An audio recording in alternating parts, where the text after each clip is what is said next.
قیامت په ورځ باندې با تا سره 100% نیکی ال به جنت ته داخلهږي یو کم نوی باندې یا په یو کم سل باندې نشه داخله دی او نبی علیہ السلام مبارک حالت بیان کړی یو کس سره به 99 نیکی او ناست وي جنت ته نشه داخله دی یو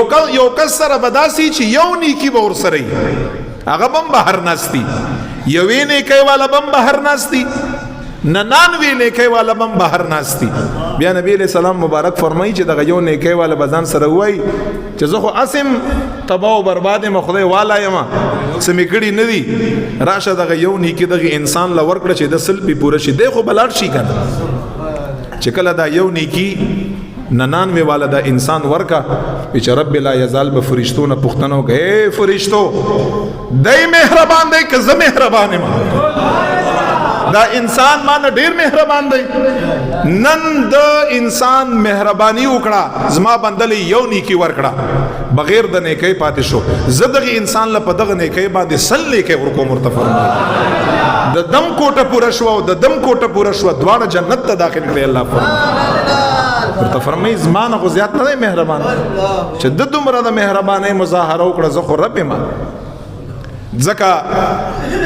قرآن کی مونږ ته الله فرمایي یا عبادی اے زما بندگانو یا عبادی الذین اے زما هغه بندگانو اسرفوا علی انفسهم چې تاسو په خپل ځان باندې ګناهونه او اسراف او تجاوز کړی دی او ګناهونه ډیر کړی دي او ډیر ځان ورته ګناهګار ښکاري رب می فرمایي چې دغه خلق توایما چې لا تقنطوا من رحمت الله تاسو زما رحمت نه امید کېږئ ما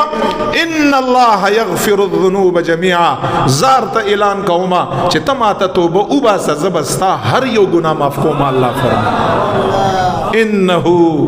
هو الغفور الرحیم